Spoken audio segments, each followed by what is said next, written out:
Do you want us at a microphone or anything? You're fine. If you come up to talk, since we are doing like an actual formal meeting, come to the podium because Angie's going to have to do the minutes, so she'll write your name down. So just say your name and just spell it, if you wouldn't mind.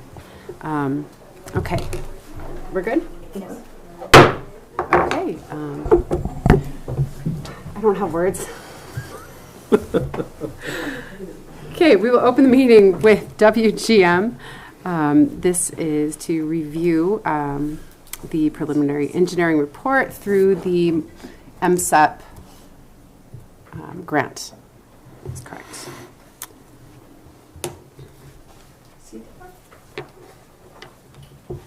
I thought it was MSEP. This is CTAP. CTAP.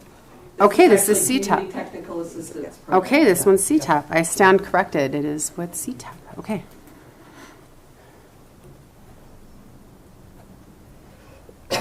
Okay. Let's go ahead. Whoever would like to speak first can come up to the microphone and speak. You want to kick us off? Gus, you're on here. I'm going to see if this will.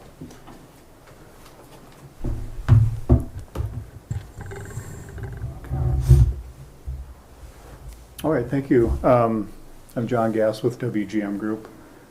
Julie Merritt is with me, so. Will you spell your last name? Gass. Okay, thank you. So appreciate you taking the time for this. We've been kind of putting some things together, interested to kind of go through, kind of a brief overview. We're not going to hit all the details of what we put together, but kind of enough overview, and then really kind of hoping for kind of discussion at the end and thoughts and input on what will be most useful to the county as we kind of wrap up the report here and look at maybe some next steps here, things that you might consider. Okay.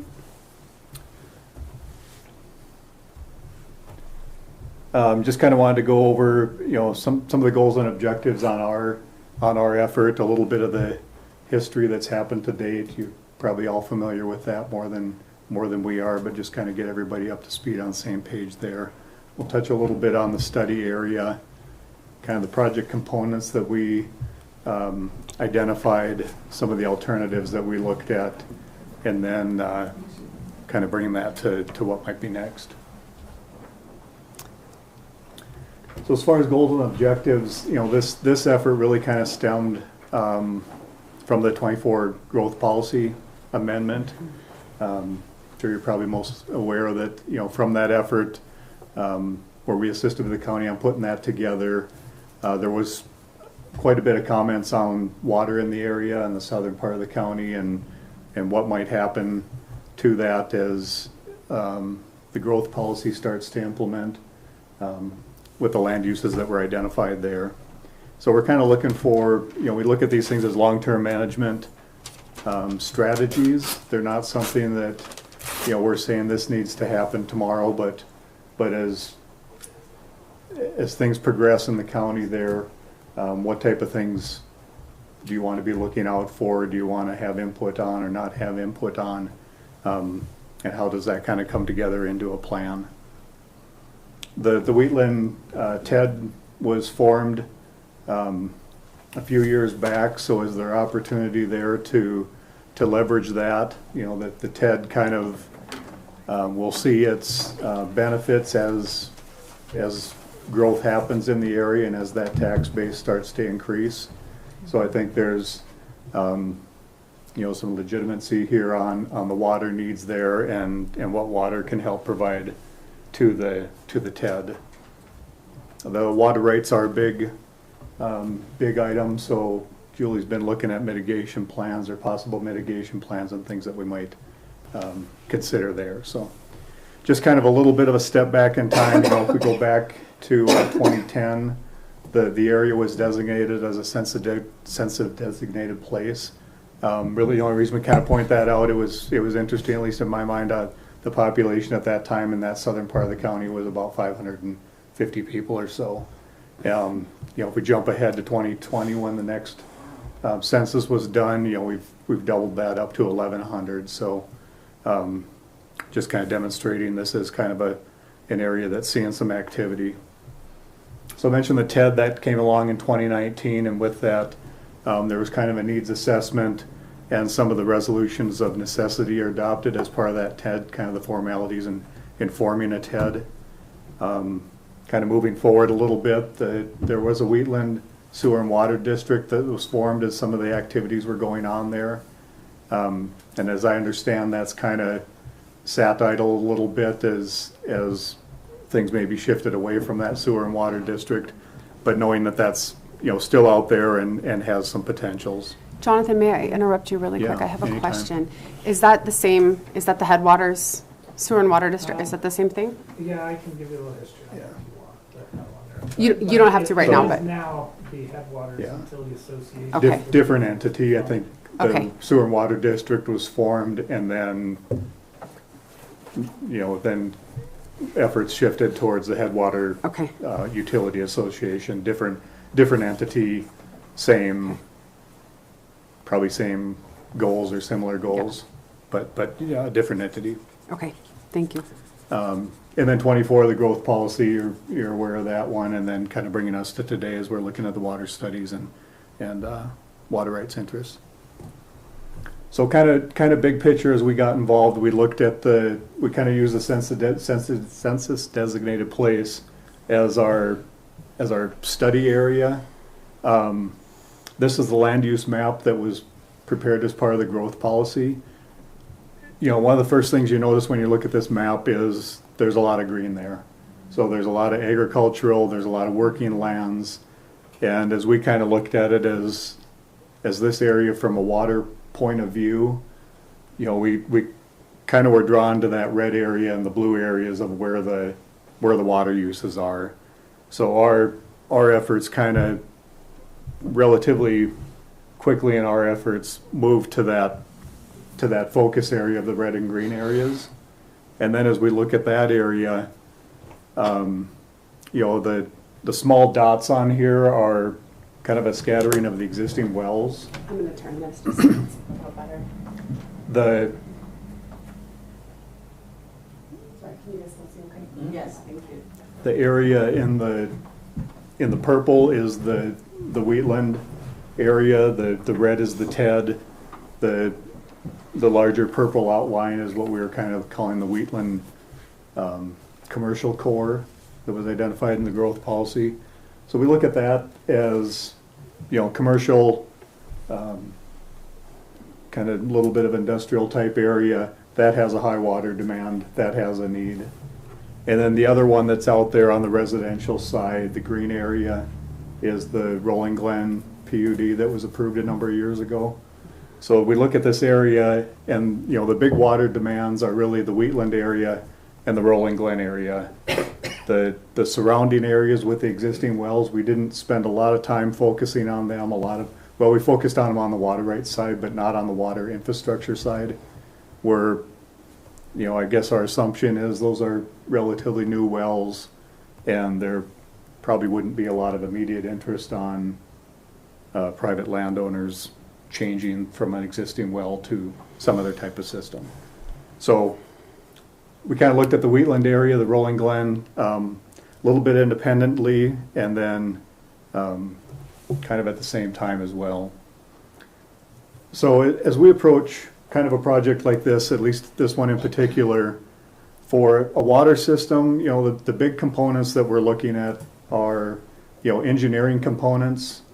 You know, that's like, we look at we're trying to forecast the water demands to figure out sizes, what's needed for wells, what might be needed for storage, what might be needed for supply and distribution. So that's kind of an engineering piece of it. We also look at kind of an operations or an ownership component to it. And as we look at water systems, they could be private utilities, kind of what the Headwaters Utility Association is, or water could be provided often through a sewer and water district, which is, you know, kind of becomes a pseudo-government agency, a little bit more of a public entity run by a, you know, elected board of directors, and an option there. The water rights, we're looking at kind of the big thing there is a application to obtain the water rights, and the key component of that is a mitigation plan. And then our next thing is, you know, when you get a project, what do you do with it? how do you implement it, and what might be the next steps. So we'll touch just kind of briefly on these and try not to take too much time because I really kind of want to get to discussion items on there. So kind of on the engineering side, engineers can't look at a water system without putting some tables up with a whole bunch of numbers. So, don't expect these to mean a lot to you, but there are a way of looking at how do we take the land use from the growth policy and convert that into water demands, and how do we take our crystal ball and say, what do we think this water system's going to need? And we do that by the growth policy. We look at a growth policy not so much as it's really hard to put a time frame on a growth policy. It's just kind of a big plan. But if we look out and say maybe that's a 50-year plan, or something down the roads in 50 years from a water study, we want to scale that back a little bit to something that's a little bit more foreseeable, and we typically bring that back to about a 20-year plan. So we've looked at the land use, looked at what might we expect in 20 years, and then just we don't want to be short-sighted on anything. If things really kind of continue in the future, how do we anticipate some of that in the future? So kind of moving to back to the engineering side and some alternatives on how water could be provided. For this, we're looking at public water systems. We're looking at entities that are serving a larger population, a larger use, entities that are water systems that are regulated by the state and go through public water supply standards. And there's really kind of two things that jumped out as kind of going back to those two areas of demand. The Wheatland area, the Rolling Glen area, and we looked at alternatives of, those two can really be separate. They kind of are separate right now. The Wheatland area could develop with some wells and some well supply over on the pointer's not working there. On the left side there under alternative one, kind of the middle right side of that, some water supply wells there, some storage, and that could kind of take care of the Wheatland area. Rolling Glen could kind of continue as their original development plan had. There's also an opportunity, if we kind of just look at it as a clean slate, of there's an opportunity, could these be combined under one system? And just kind of thinking engineering wise, yes, they could. We looked at that because there is some benefit to it on potential water storage reservoir locations. When we look at water storage reservoirs, we kind of want to find the key elevation that's going to provide water pressure to the largest area. And there happens to be, some topography on kind of the southern part of Rolling Glen where a water tank could be located that would supply, the larger area. So that's why we looked at those two. Whether there's interest in that or not, I don't know that we have that answer at this time or want to have that answer at this time. But then we looked at, what is there a hybrid between these two? How do we implement something like this? We look at either one of these are pretty big undertakings, especially the one on the right there. If you're looking at a single system, that's some pretty big infrastructure costs up front. So then we looked at, how could the Wheatland area develop on its own? How could Rolling Glen develop on its own?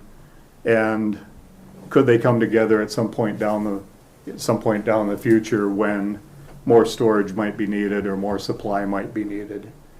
And we kind of laid out, alternative here that could do that, where the Wheatland area could start on the west side of that. The Rolling Glen could start really wherever they choose to start a development that gets going, and they could kind of meet in the middle. What that does is a little bit, it kind of allows the Wheatland area to build a little bit smaller storage reservoir. Maybe the Rolling Glen could could build a little bit smaller storage reservoir. And then it's really hard to see on there, but kind of in the middle of the page is kind of that area where a future water tank could be located. So not a lot on there that you need to understand in detail, other than, you know, they could happen independently, they could come together at some point in the future. What's beneficial on that, you know, you look at some of the cost numbers on these, and we're, you know, $13 million, $14 million, $17 million on some of these. This kind of approach that we've, you know, identified here, you know, even the Wheatland area, just kind of getting going on that, there's, you know, upwards of an $8 million project there to get water supply. What we really focused on is, you know, what we don't know is, you know, where's development, you know, where's water going to be needed, where's water mains going to be needed. So at this time, we just kind of really focused on how do we get supply, how do we get storage, and how do we get water available to the area. So these numbers are, you know, really kind of the backbone, if you will, on what might be needed for some water infrastructure. So on ownership and operations, you know, we kind of mentioned, you know, really the two big options are, is the water system going to be privately owned, or is it going to be through a county water and sewer district? Privately owned is, you know, still regulated through DEQ, so there's no, as far as regulations, as far as water quality, as far as service to the public, you know, there really isn't a difference between the water service that's provided, if it's a private system or if it's a water district. A lot of times we see private systems are a little bit easier to expand. They're just expand as needs come along. It's a little bit, you know, can kind of happen a little bit more organically. They're generally privately funded as those mains are needed to be extended. Somebody's has an interest in that, and somebody's looking at extending those. A lot of times the county, you know, doesn't have a lot of influence on where that service might be provided. And then currently we've mentioned the Headwater Utility Association. So we've talked to them. We've had some conversations with Dave on what's available there, kind of what are his interests, how might that continue on, at least in the near future. And then a county water and sewer district, you know, as I mentioned, that's managed by an elected board, so it kind of gets out of one person or one entity's hands. You know, a big one is it's eligible for public funding. So if there's opportunities there to look for some additional funding sources, that opens that up in a sewer and water district. The districts can be expanded, so if there's, you know, a boundary set now, that's not something that is set in stone. We're working down the Big Sky area and have an initial phase of a water sewer district, and anticipate that one's going to probably change, you know, several times in the future as things progress. And then I mentioned there currently is a Wheatland Sewer and Water District that was created. Not a lot of activity on that, so, you know, whether that needs to be revisited or reformed at some point in the future. But it is out there, so there has been interest on that. Kind of let Julie run through her wealth of knowledge on water rights and get to some conversations. Thank you. Julie, will you spell your name? Yeah, as well? hi, I'm Julie Merritt with WGM Group. It's JULIEMERRITT. Thanks for having us here today. And I know you guys are probably well versed in water rights with the lawsuit that was recently decided here. So I don't want to beat a dead horse, but I just want to go over a few high points that I think are relevant for this project. We need to find some good management strategies. Of course, this area is within the Upper Missouri Basin closure, so the only way to get a new water right permit is to provide mitigation. And there's a couple of different ways to go about mitigation. You can do it on a very project-specific basis, where you say, I need a permit for this much, and I go out and I find mitigation water for the exact same amount and match those two things up.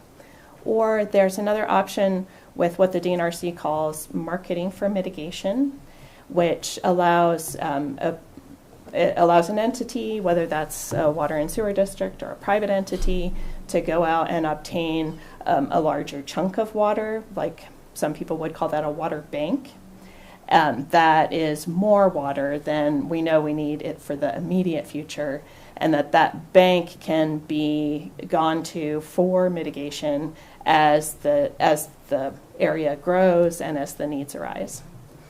And that's one of the things that we're looking at here. And in other areas, we've had some success with water banking, and so we're kind of hopeful that we might be able to make something like that work here. The other aspect is, of course, that groundwater and surface water are considered to be connected. There's going to be the very rare occasion where DNRC is going to find that a groundwater well is not connected to nearby surface water. So that is where the mitigation comes into play. So no matter how deep your well is in this area, the chances are DNRC is going to find that there are depletions to most likely the Missouri River. And the question that we don't know at this point in time is where exactly those depletions are going to show up. And so that groundwater surface water connection plays a big part in that. And of course, with the surface water sources, they are, for the most part, especially if we're talking about the Missouri River, all the water in the Missouri River is spoken for. Above Toston Dam, there are in-stream flow water rights that for fisheries and water quality. And of course, the DNRC owns a very large water right for the hydropower facility at Toston Dam.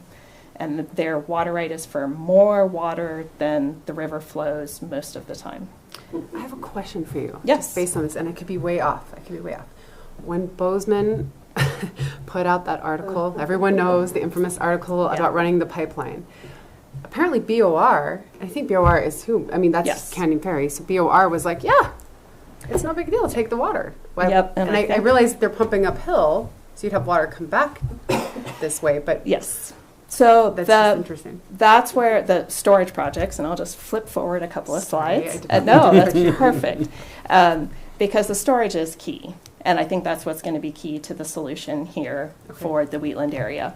And like I said, the DNRC is going to look at where depletions show up in the surface water.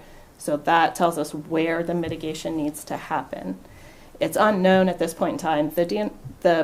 After we do a hydrogeologic study, the result could be that those depletions show up down below Toston Dam, and there is water available in Canyon Ferry because that's a large storage project. They've only committed a small portion of the water that they have available and when I say they, I mean the U.S. Bureau of Reclamation. I should clarify that for the record. They do have, they've got a large chunk of water available. When the conversation got started about the potential for the Gallatin Valley to come up to come to Canyon Ferry and look for water, the Bureau of Rec did say, oh, and maybe we need to pause and look a little harder at how much water we really have available. So they're in the process of doing a more in-depth water availability study. Chances are they're still going to come up to the conclusion that they have water available. Mm-hmm. So Canyon Ferry is one option if the depletions show up in that part of the river. If the depletions show up above Toston Dam, then you would have to mitigate in the Missouri River above Toston. And one of the options that is, there's a state project on Willow Creek, which is tributary to the Jefferson, if you're not familiar with that. that very potentially has water available for mitigation. In the past, the DNRC's, most of the DNRC's water projects were originally designed as agricultural water supply, and that's traditionally, that's what they've stuck to, is using that water for agricultural supply. That's not to say that it could not be used for mitigation, but that is a conversation that really needs to happen with the DNRC.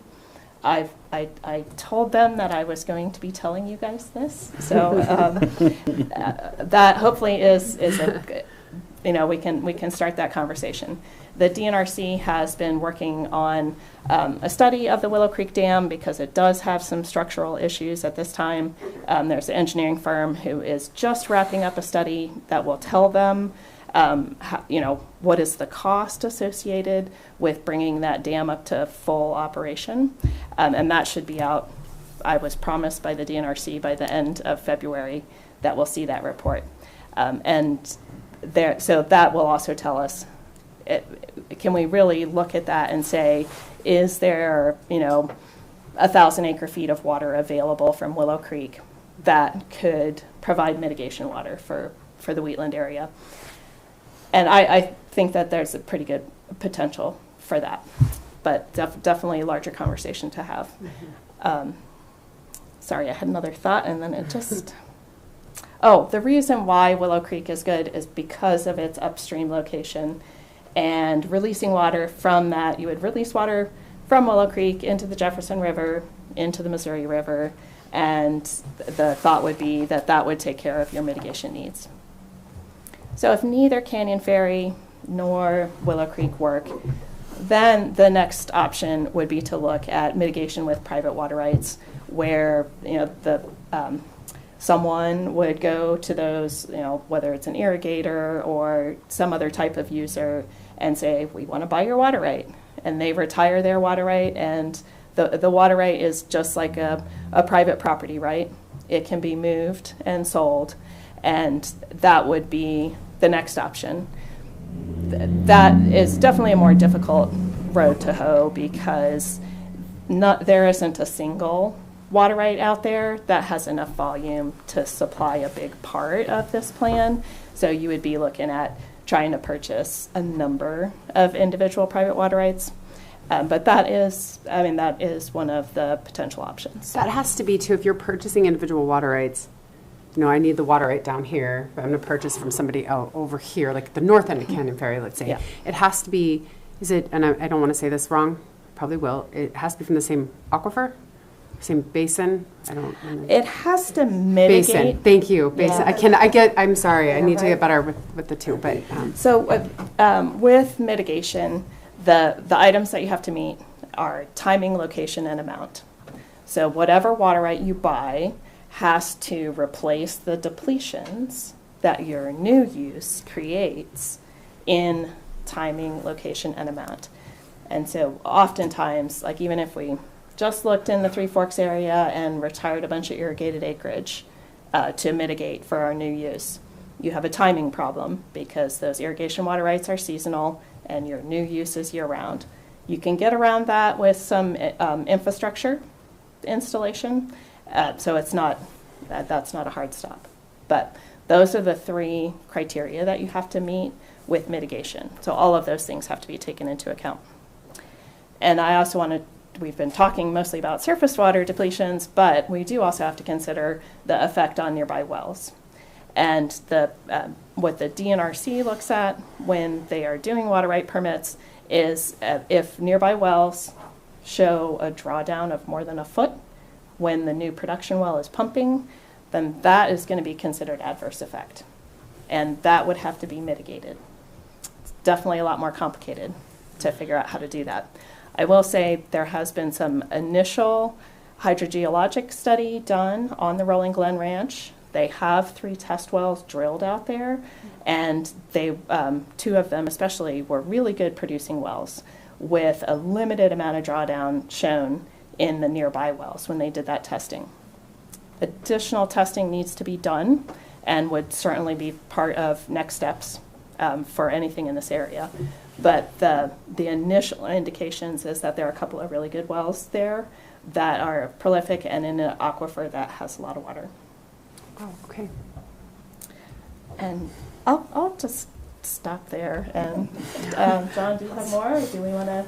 You know, maybe just a second. Okay. Is real fast, is the 1,000 acre feet that you said, is that what is roughly needed? I just threw that just number threw that out out, okay. there. That's what I was wondering. I think ultimately it's like the 20-year and the Okay. full build out numbers are bigger than that. Okay.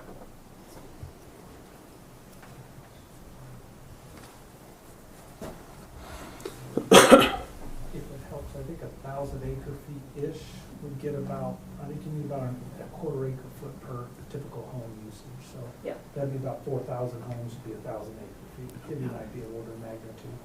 Mhm.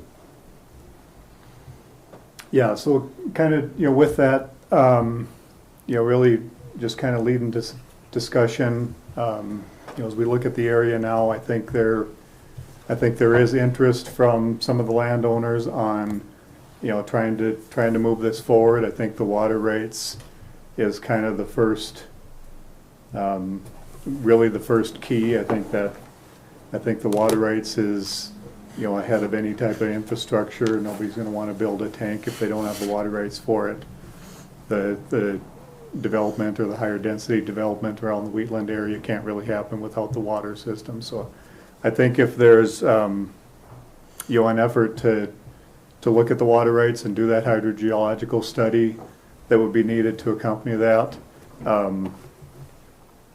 discussions on how that might take place, and from a county perspective, what involvement do you want to have in that? And that could be everything from putting a project together and doing the work, to not doing anything, or to being aware of what's going on and issuing support if you're in favor of the efforts that are presented. But I think that water rights effort is probably the next thing for the area to be done to keep things moving and keep the momentum going that we're seeing now. So, John, what do you see like in normal, I should say normal, but in counties in similar situations? What are they usually? a lot of it is developer driven. That's where the interest is. A lot of times that's where the private money is. We have one. There's two projects really going on right now that we're involved in that are really similar to this. I mentioned the Canyon one in Big Sky. So they formed a water and sewer district. They did get some money for their initial studies. They're going through designs, and they anticipate that water and sewer district is going to grow pretty quick. Workforce housing is the big thing that they're trying to tackle down there. So that has a lot of energy behind it. The other one is just west of Missoula in the Y area, really similar area, industrial area. There's not a public water system. There's lots of industrial uses planned there, and they all need fire storage, and they all need public water supply. So bringing them together, not doubling up on the fire storage. The nice thing about these public systems is fire storage can be anywhere from 200 to 400,000 gallons, and if you only have to store that in one spot, that's what you want to do. Otherwise, everybody's really doing the same thing to try and take care of their own interest. So in the Y area, we've been working with them, working with the county, getting improvement districts formed there, and that one's really developer driven as well. That one's still in a little bit of evolution. The thought there is that the developers will build the initial infrastructure, and the county will take it over and operate it at some point in the future. When that is kind of yet to be determined. Big Sky is maybe a little bit different. The Canyon area, the Big Sky is maybe a little bit different in that the water district is formed, and the water district is kind of leading the efforts on that one. So I guess really depends on where the interests are, what's kind of the immediate interest, what are the immediate needs, and that's kind of where you know, this PER was a little bit different than some of the other ones because we're not saying, here's the answer, let's go build it and let's, solve the initial problem. I think what we have is, a really good master plan, a really good outline of the issues, a really good outline of the needs, and a document that can come back to and referenced in water rates and referenced in any infrastructure projects that might come forward, and hopefully used for some funding applications as well. What happens if you do a public water system, water district? What happens to the individual wells that are already there? Do you tell people you're off your well and now we're moving everybody to a public water system? I guess, how does that work? So we kind of left we didn't leave them out. We considered them, but we're not planning to run water mains to the houses that are out there, and we're not planning to say, or at least I wouldn't recommend the county say you need to abandon your well Right, that you yeah. just drilled and you Go need to up, connect to go a up. water main. Those will continue Okay. to be used for probably years. I would anticipate they're new and I have yet to see a water main project go through a neighborhood that has individual wells. So if you can remember that map that was on there of the existing, the opportunity, I think that's before the county in the area is, we got the area in purple, we have the area in green. There's very few little purple dots in those areas. There's a lot of purple dots outside of them. So the opportunity that's there is, how do we change so we don't end up with a lot of purple dots inside the red area and inside the green area?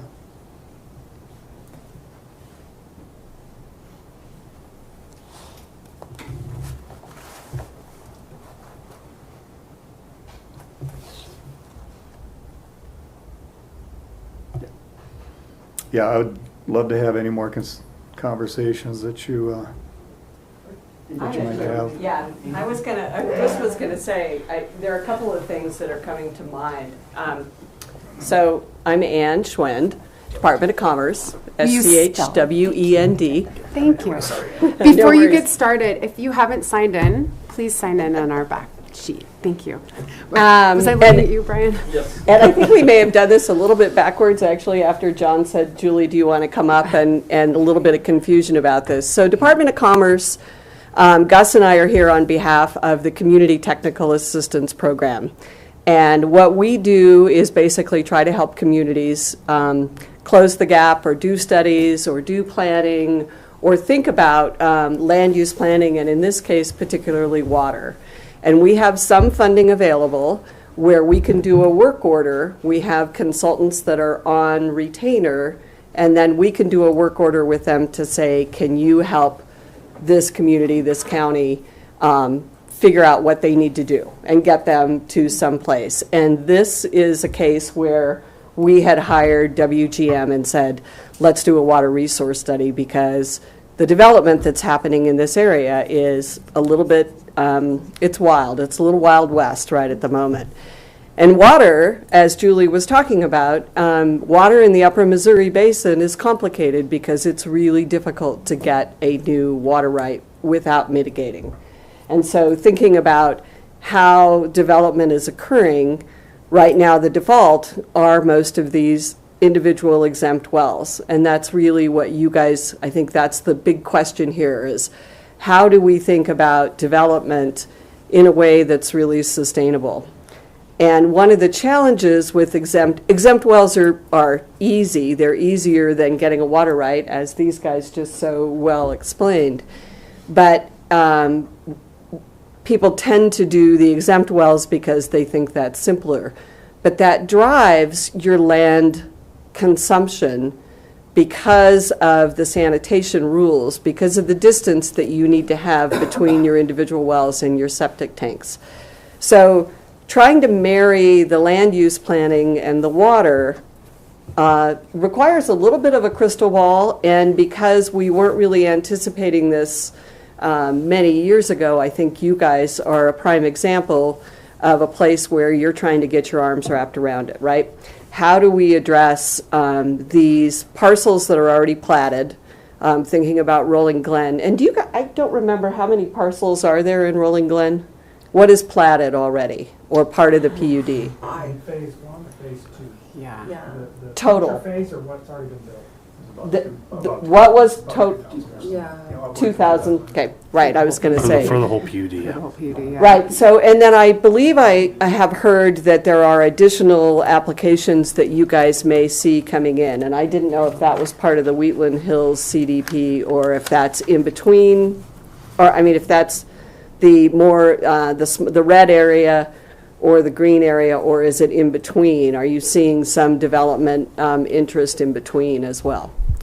I'm going to just throw out some things to consider about the land use planning and the water, right? Trying to help you think about how do we integrate this, or how do we plan ahead? The mitigation, and I don't know, we didn't hear a lot of discussion about that, and I believe Dave might be here and can follow me.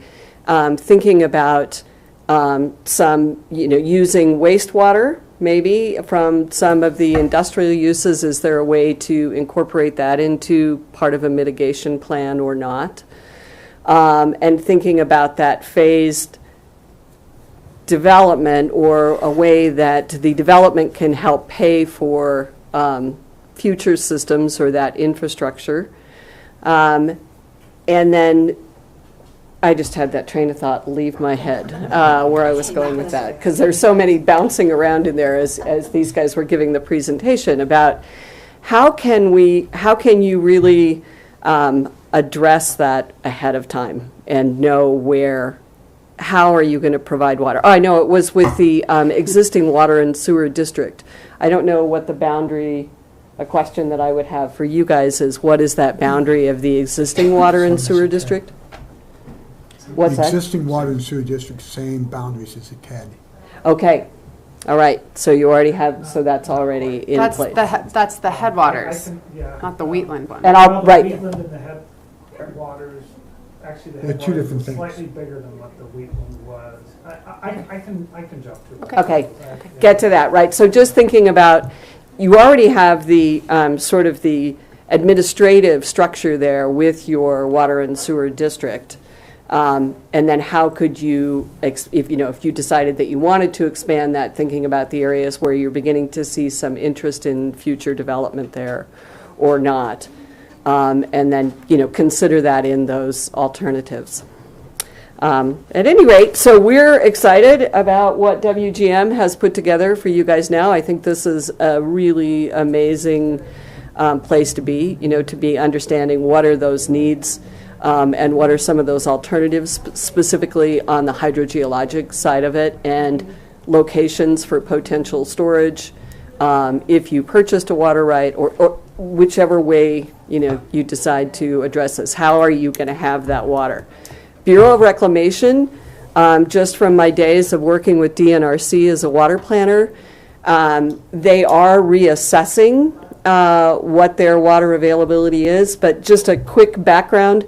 When these water projects were done in the 30s, most of them WPA projects, they did them for specific purposes, but they were basically to store water for those purposes. And primarily, Canyon Ferry is for irrigation. But there is, and the way that you get water from Canyon Ferry is to purchase a share, right? So it's getting them to contract shares of water.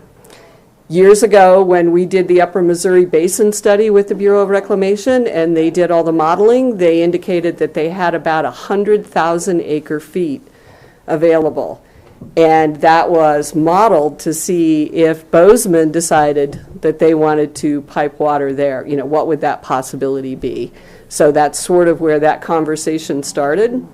But I think that is a pretty good source of water.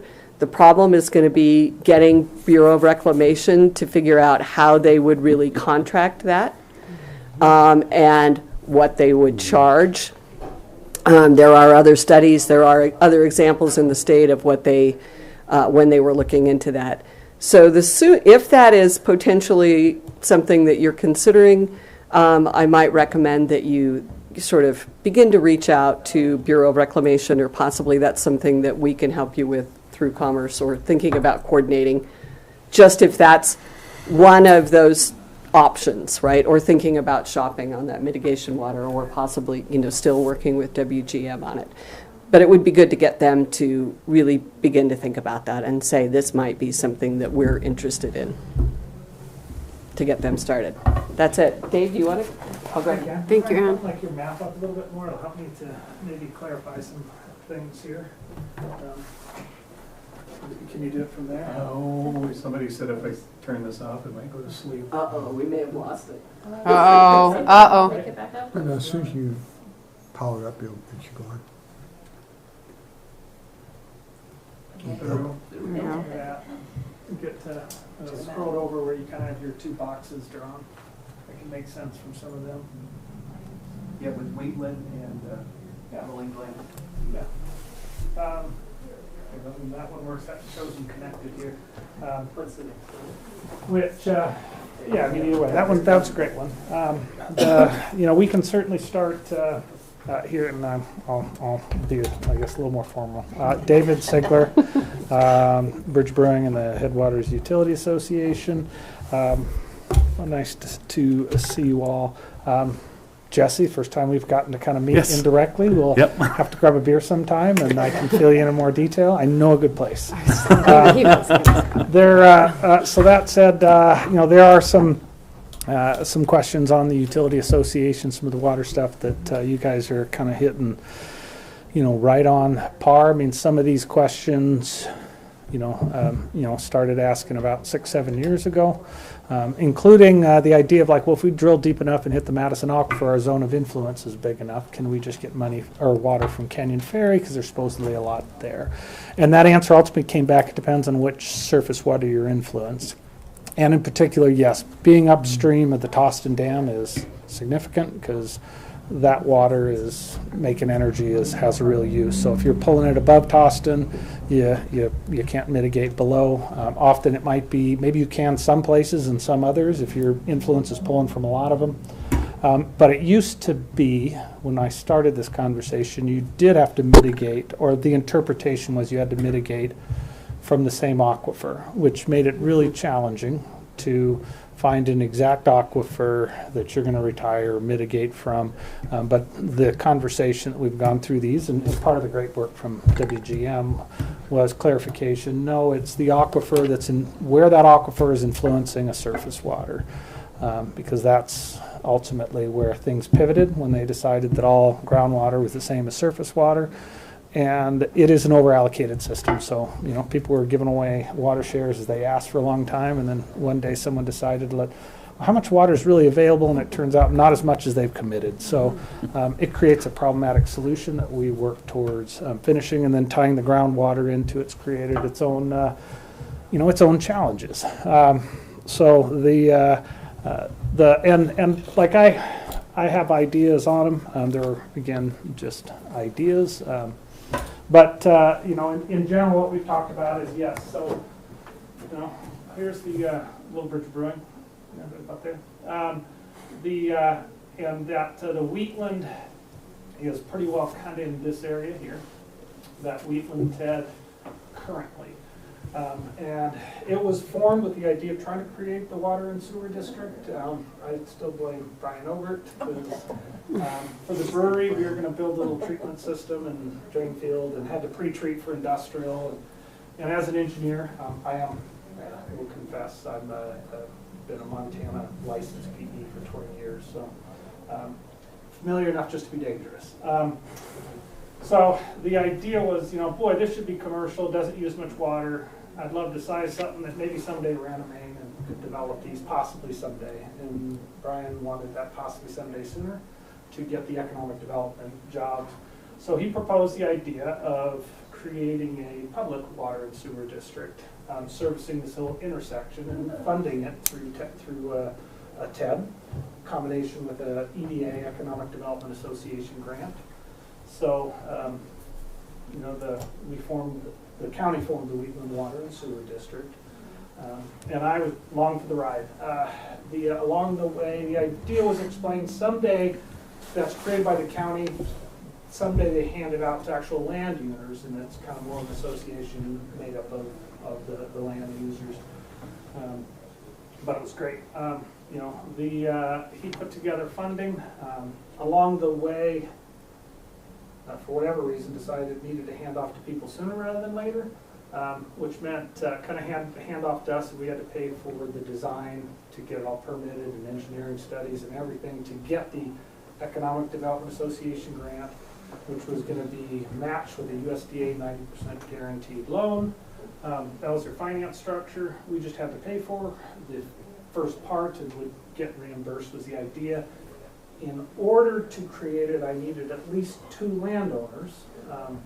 And that's when everyone said, well, we'll let you know later, we don't want to commit in the front. So the 2 properties that formed the Wheatland Water and Sewer was my property here, which was about 247 acres here. And this piece just north of the rest area was the Wheatland Water and Sewer. Now, after spending a lot of time and money and committing to designing a bigger system and getting ready to break ground on ours, the kind of came full circle, because when Brian said, we'd love to build this thing now, I told him I'm not a developer, I don't have any money. And so he proposed this solution to pay for it. And in the end, the EDA at the last minute said, well, why are we paying for this? You're the developer, you should pay for it, which was kind of come full circle. And once EDA bailed, then the bank on the USDA bailed, and suddenly we are starting a project without any sewer. So that's when it pivoted to back to a private. Technically, it was BBC Utilities was the entity that was going to be a private, and then turned into the public. Then Headwaters Utility District, which still exists, and then along the way, it got changed to Headwaters Utility Association, which is essentially the same as what the Wheatland was. So it's a public district owned by its members, so it's owned by the landowners, and it's a private not-for-profit. But for me, shifting to private was pretty essential because I needed to build it now, and I needed to find money to build it now. And we spent a lot of time doing public advertisements to get engineers to do, vendors to do a lot of things. And in order to move quickly, it turned back into private. The tax increment, the said, could still be used to commit to pay for it. We would just build it, find gap financing, and then have the utility association, have the Wheatland tab take out the construction loan at the end. So that turned us into an association. Now, getting banks and finance people committed and where the tax increment is has been its own challenge. So none of that's quite happened yet. But at this point, as a private entity, it covers just this much. It does sewer and reclaimed water. Now, as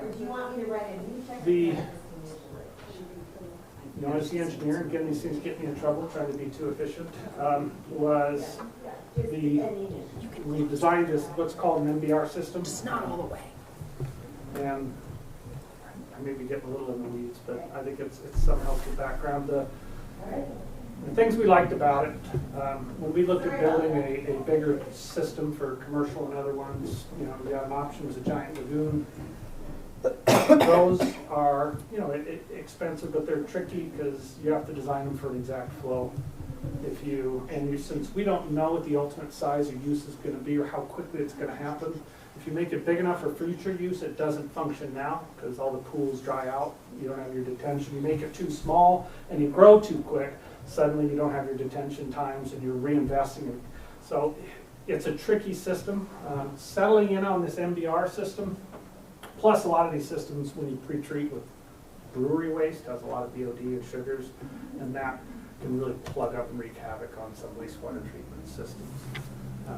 Having a brewery, which was driving this, that felt an important element to consider, which is what landed us on this MBR system, which stands for membrane bioreactor, which is basically a city municipal system is a sludge bioreactor, which basically means little bugs are eating up your waste. When you put a membrane at the end, it just filters it. So what comes out is clean water.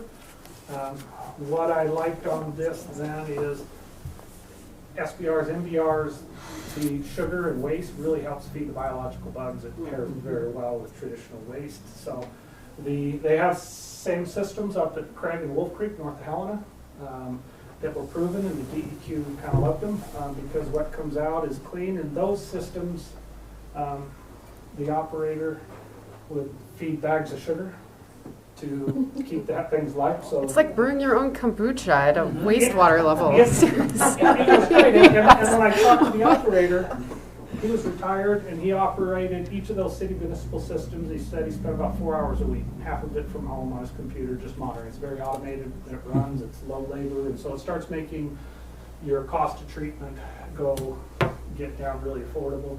Adding a sludge press, and you're hauling your sludge. So your sludge is your bugs. You got to harvest them to make sure on a small footprint that they're healthy. So this starts being, what this turns into is a big city municipal system shrunk into a little that you can put on the back of a truck. And they make it, they made this over North Carolina, 2 skids to start. So it's modular and scalable. So as we need to grow, you stack them and plug and play on them, which is super helpful. And even when they're running at park capacity or full, they can really take unknown peaks up and down. Because it's really oxygenated in order to get enough oxygen for the bugs to work and not become anaerobic. And so they need a lot of oxygen, so it bubbles a lot of air, little mini diffusers to make it efficient. And so your highest cost is usually energy and hauling sludge, because you got to keep your bugs healthy when they overpopulate. You put in a press, and you press the water out, and you just end up with fertilizer, really good quality fertilizer that in places we looked at, California and others, they sold them over to nurseries and used them in their gardens and such. You know, I try to take them to my farmers when I can, and they use it in their nutrient mixes as they're planting their things.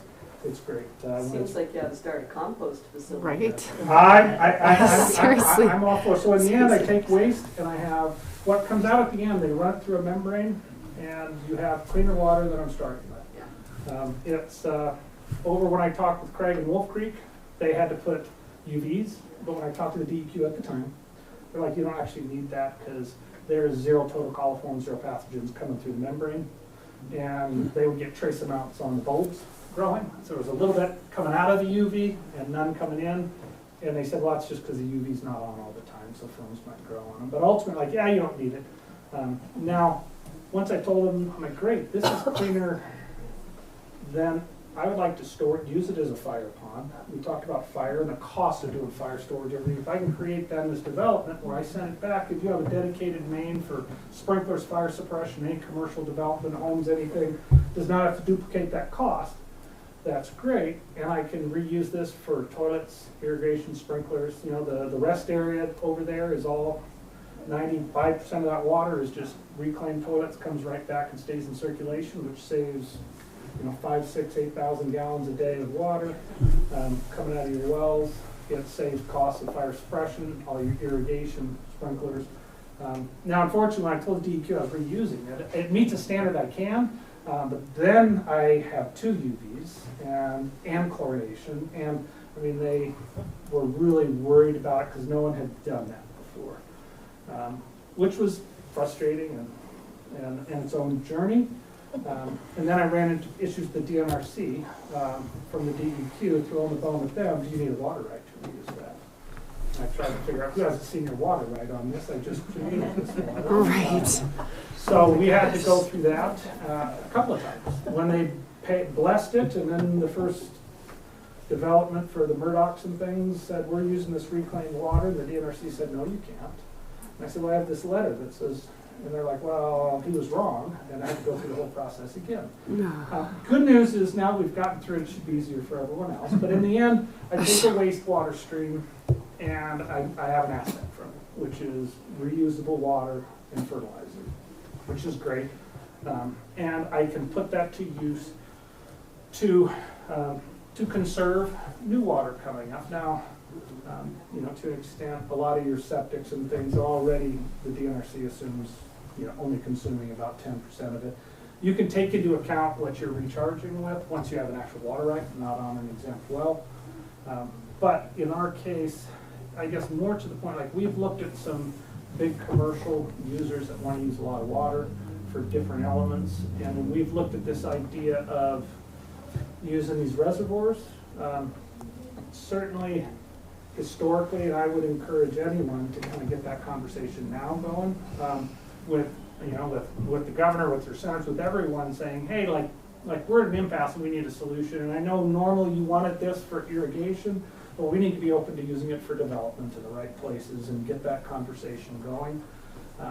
But ultimately, what I like about what we have here with this sewer and reclaim plant is I can scale it up. I can store water in, like I've got a little pond here. I can store, I got a lot of, I got a swale down here. I can build more ponds, dig them deeper. Like I can store a lot of water in the winter and be using it more in the summer, or store it up and let it run with the Jefferson when they need it, or recharge your groundwater with it.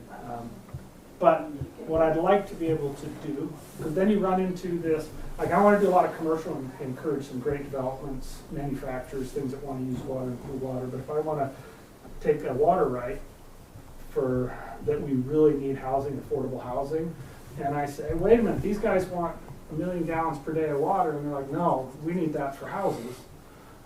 If we can bring in a big commercial user and say, okay, we're going to give them, we'll give you 1 million gallons a day for your commercial water. 10% of it is reclaimed, and 90% of it is this new water. But now when I build out 5,000 homes, over time it shifts to 90% reclaimed and 10% water. And so it can be a placeholder. It does not block using that water for housing and affordable housing, residential housing. So the goal here is to make affordable infrastructure, water, sewer, reclaim, that can be brought out to develop more high density. As you're noting there, when everyone wants to do an exempt well and a septic, you start spreading way out, fit it all. Your density goes way down, and your cost of roads and infrastructure goes way up, and your housing goes way up. To have affordable housing, you need infrastructure, you need affordable infrastructure, and affordable land to put it on. And there's room for that. We look at this area. This is your wheatland, Ted. This is, primary. This is your little stockyard. This is state section. And then, of course, that's the Ron Ranch. It's shown for that Rolling Glen 2 future development. And he'd had plans for the MBR years ahead of its time to save reclaimed water for the golf course and everything else. He has a 50-year approval, and still remains to be seen if this is going to happen. But there is a potential huge water use there. You saw his little well dots. Some areas, theirs that are developed, kind of moving in and putting a bunch of wells there are less likely, but there's a hole in it here, and a big hole in it here, and certainly areas up in here that are all possibilities to expand the water system kind of beyond those. And the nice thing is, have a mitigation bank. I love the idea, so then you can drill your wells, you can grow, and as you're and we don't quite know which direction, who's going to develop their land or want to develop their land, but being able to have a bigger area for whatever planned mitigated water, and then if it's here, and whether it's a central one that says, okay, we're going to do this and tie them in, or this guy wants to do his own, and he's going to be able to use this mitigation bank. Hopefully I can run the sewer and reclaimed water everywhere, because that allows that density to just get way down. And so tying these together, I'm already kind of looking at running them down here. He talks about that high point to put a well or a tower. Yeah, I think it's actually right about here is the high point on the road we've looked at, or right about here if we put it up there. Short term looked at a water tower here is highest for mine, and kind of depends on what direction you want to go. But that water system, to drill that well down into that big producing Madison, find out where it mitigates. I think you're most likely coming from the Willow Creek. That's upstream of Toston. That kind of helps a lot of things. Or you can retire some water rights. I've chatted with Yeah, old Dean, and he keeps things close to the vest, and of course, get their name there, chatted with them on that water and pivot there. Dykema? Dykema. They're, with the idea of, like, in your best case scenario, particularly, I like that one. Like, so these houses in the last 5-6 years, these wells are starting to run into problems. They're kind of having some summertime, they're starting to go dry. I can assure you it's not our brew, we don't use that much water, and it's half reclaimed. But I know this pivot and alfalfa, that well's been there for a while, but he put that alfalfa to use about 5 or 6 years ago, right below all the houses, and that's in the summertime. It uses a lot of water. God bless. I mean, that's you know, farmers like to do it, but if you can, you know, retire that water right to do a public water supply and support those, that's solving 2 problems with 1. Even if you're not mitigating by taking these out of service, by doing a public water, you stop burdening these wells and you stop anything from kind of getting worse. And in my case, my goal is to be a net negative water user. It's the and that's just the engineer in me. Because part of those conversations with the DNRC asked the question, when I dug my building, I bermed up so I could capture stormwater runoff. It's a small drainage area, it's only a couple square miles, but you know, it's enough to fill up in a good winter 30, 40, 60 acre feet and let it soak into the ground. And I asked him, like, hey, I can do this.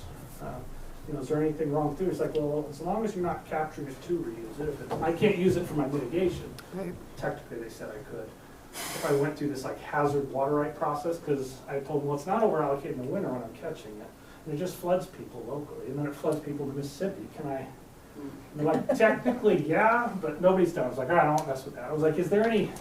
I know there's minimum recommended water retention, detention ponds, but are there maximum? I'm like, we don't know. I'm like, all right, I'm an engineer, I can figure it. The answer is no. So I can capture and recharge as much water as I want, and I've already put more back into my water that I'll use in the next 10 years. Now, I'm also conscious of capturing water that's going to screw with your Toston Dam and run it downhill, and so the more I can be kind of a net solution. If I'm pulling out of the Madison Aquifer, you know, technically that's probably not making it over to the Toston Dam at 1,000 feet down. But if it means I'm releasing more water from Willow Creek that is hitting it, and is keeping more water in the actual streams of surface water, it's available for our irrigators downstream, it's available for our fisheries, it's available for power generation, and I'm pulling it out of the water, out of the ground. And so, again, whatever influence to kind of prep them, because you're right, they're used to selling them for growing grass and alfalfa. And this is a pivot, but especially in the hole that the DNRC's in and with these lawsuits, like, there needs to be a path forward for development. You know, mine's to, that's the other thing I screwed up, I put my well in the wrong place apparently. So this is where I'm ready to kind of drill a well and start the process and get a big deep well. And again, for me it is, I will plan a system for all of these in terms of an area, and no, I don't know which direction it'll grow, who wants to develop it or tie in, and does he want to do his own? Great. If he doesn't, then like running it up here, this all kind of gravities, and putting a tower here makes sense. It can service a lot of property, and it could serve his, or putting it all down here, because all of his gravity's there. I don't know. It's, could I ask you a question? Yeah. Gus Weiler, Department of Commerce. I don't work for Ann, but so are you going to need a larger, all-encompassing county water and sewer district, or can this be done without? So, I mean, this is, you know, we've had this conversation a lot. There's a balancing point. I know Bill would love to have a county water and sewer district now, and the county would love to have a water and sewer district once it's big enough and has enough users that it is not a financial liability. And so that's kind of the dance, and I've kind of tried to work towards something where I can build this up and extend it. I think about 500 homes is about a sweet spot when that thing starts paying for itself and its operational costs, and it becomes more attractive for the county to take over and own and operate. Technically, I don't know how much different it operates as an association versus the Wheatland, but it may not remain an association. Right now, I'm at a spot where, I kind of counted on this 10, 12 million cost to build that and get it up being paid back, and it hasn't. And as a small business, I am having to carry 10 or 12 million, and I can't do that anymore. And so the options mean selling it to a private for-profit, somebody else who wants to go can do that, and then I lose control out of how I would do that process. But if you're asking how I would, yeah, the idea was still leaning on tax increment finance. I'm trying to bring businesses as fast as I can to create enough increment to be able to borrow, to keep the public district HUA as kind of a private not-for-profit, and then building out the water. And what I've talked with Bill on is we can take all these tax increment pledges towards, and again, it's the public infrastructure. I mean, and it's what it was created for. I think that's as clean as it can be with the tax increment. And if there's a concern of, like, what if I sell this to the county one day, then all that is tracked and credited towards some purchase. And you do a purchase at a cost basis. And so you can see what it would cost to build now, what they pay in the increments, a down payment on it. If in the interim, I sold it to somebody else, then as soon as I sold it to somebody else, then whatever had been paid from the county gets paid back out of that. So it keeps everything on the up and up the best it can. And you do the same thing with your water. Again, once you kind of get it out and get it penciling and you've built it, ideally you build it with this tax increment of funding, because I have limitations. I would have built the water supply side by now, but I don't have any money to do it. Although we kind of needed to wait for this report with WGM. So I want to jump on that as quick as I can. But yes, using tax increment funding to build it, and even to the extent of, we talked about, running and putting a water tower like up here or something, it's out of the TED. But if I am putting a tower here to create water pressure back in the TED, then I am creating services in the TED. I can still use TED money to build a lot of that infrastructure. And if I can bring in these, big users, and there's been lots of them courting. There's two things they run into. One, getting water, especially some of these need a lot of water, especially when you get into tech companies. They may have cooling, they have different things. And the other one's affordable housing. And being in the tech hub, where we're technology based, getting some of those businesses in will get funding to help extend the sewer and reclaim. And I would love to use those money to invest in that so that we can scale it up and be able to run services for housing, whether it's on the state section through their program or any of these properties, that once I can get it here, I can build affordable housing. And I've talked to a number of different affordable housing folks, and they're like, well, I don't know how much demand is there. And I say, well, if there's houses, then they will bring these good paying jobs and companies that are tech hub. And once they're there, it's going to drive more demand for houses. Right. And there's a chicken egg process, and part of those is, so to make it affordable, I want small lots and dense infrastructure, which requires my water and sewer. I'm a motivated person. I've talked to people who want to come in and do houses and say they can build houses for $240,000 to $280,000. Like, if you can build those 2-3 bedroom homes, you'll sell as fast as you can build them. I said, and I'll sell you the land. I'll sell you too cheap enough to do that, and bring over services if I can. But the problem you run into is, just because you can for $240,000 to $280,000 or $290,000, and someone's willing to pay $450,000 or $500,000, will you commit? So if I do that, you'll do it. You got to commit to certain markups, costs, like make it profitable. You should, but controlling that narrative and not going to free for all is your challenge. I am, stupidly motivated to do that, because I also think it's great business. The more you have affordable housing, the more this has value. In my perfect world, you could keep this association if it wasn't to go to the county. Once it became 500 or more and was profitable, you could keep it as an association that is owned as part of the homeowners association, snow removal, landscaping. Heck, yes, you can use it to subsidize, daycare for your jobs. You can use it to subsidize workforce training and housing. I mean, and keep that as a private model. That is still the association is a nonprofit. But if you use that to reinvest, so then when your tax increment sunsets, you have a mechanism to kind of bring in cash and reinvest in that community. But I'm running out of time to be able to do any of those. I can just tell you the vision. The water, it will be, I think at least out front, less of an investment up front.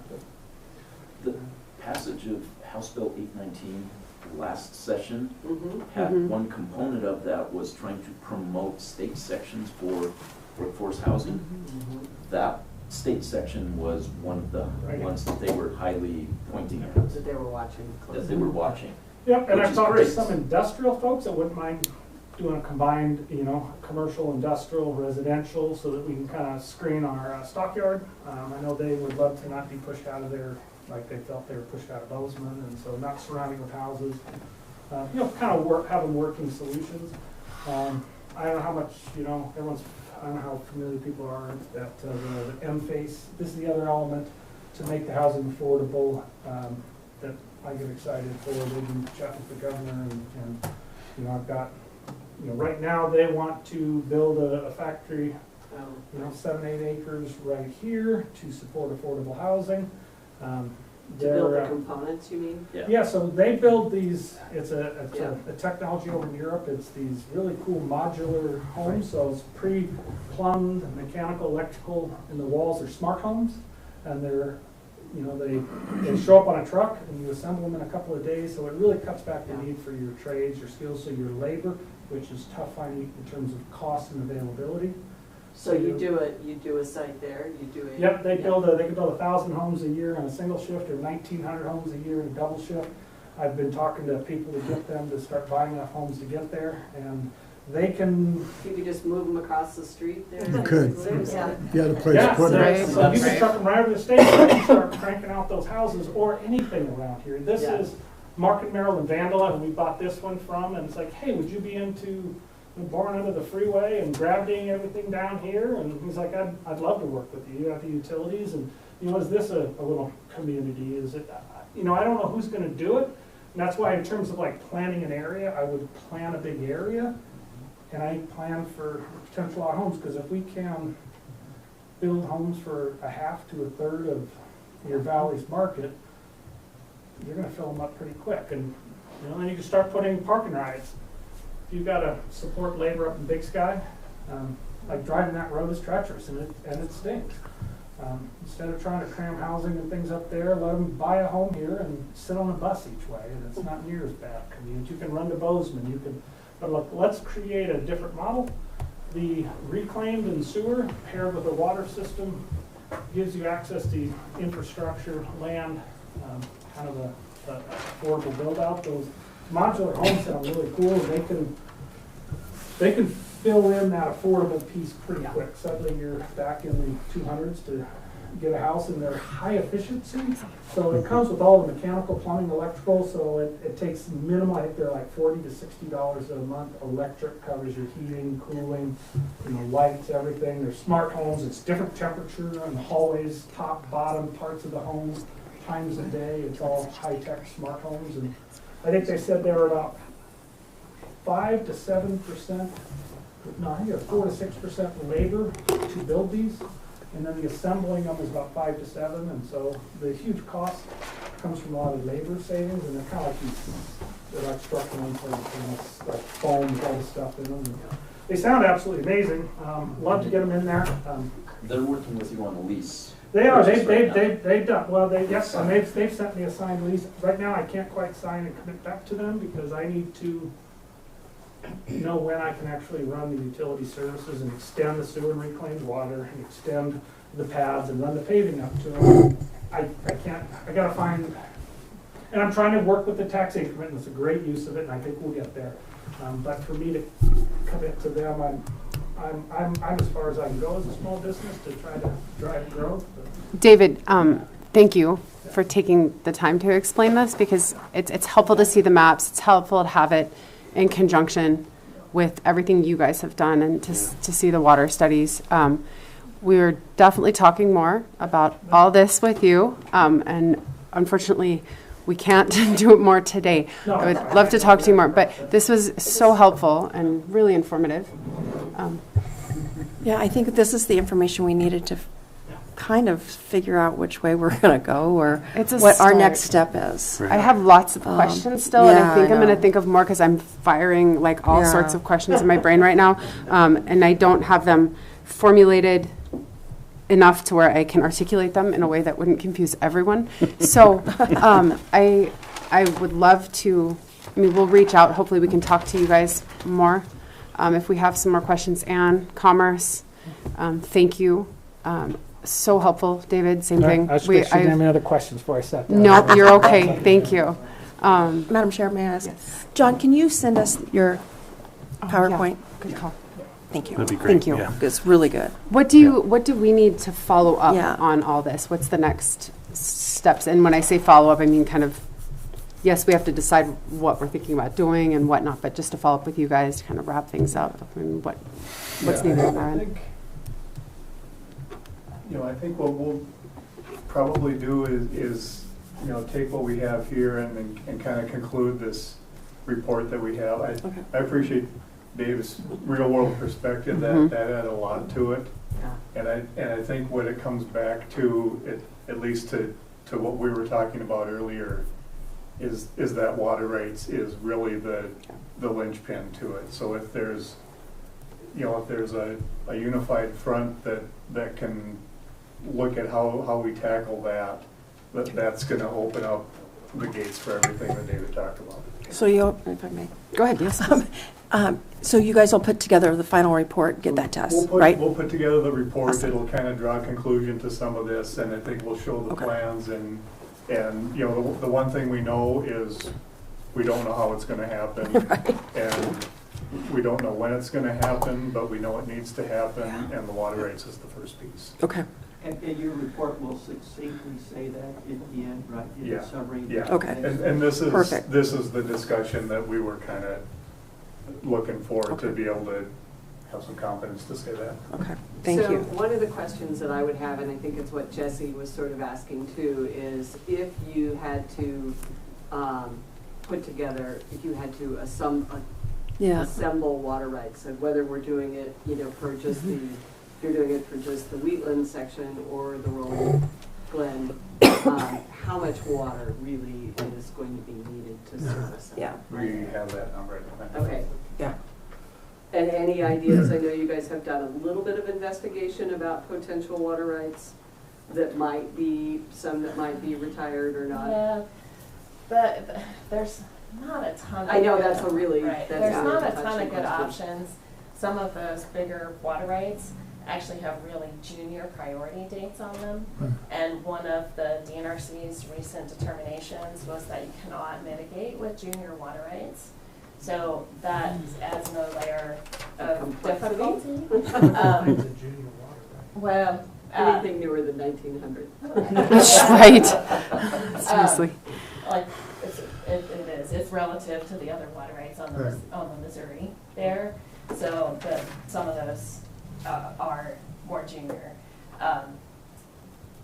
Yeah, I mean, we've looked at some of those, and that will be in the report of those individual water rights that we've looked at. But really, for a big picture, you're talking about retiring, in the neighborhood of 3,000 acres of irrigation if you're going to go that way, and there's just not that much irrigation right in this immediate area. Right. You would have to go farther afield to get it.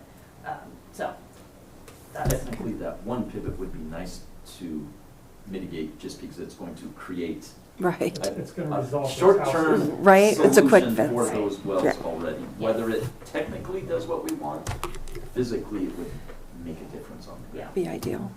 That's interesting. I mean, not mitigating with junior water rights seems short-sighted. I mean, that's how set in stone is that? Because when you are literally taking something out of service, that is water that is not being consumed, that is being repurposed, that would have gone to that. But if Junior it's a junior So- water right, they may not have been actually. Can I interrupt? Oh, yeah, go ahead. Go Okay, ahead. thank you. So let me formally close the meeting, and then we can talk a little bit more if needed about things. And I'm sorry, I have to go. So, but Commissioner Swenson and Randolph will be here to talk more. But I have, like I said, yes, we'll adjourn. We'll adjourn officially right now, 3:30. And thank you so much.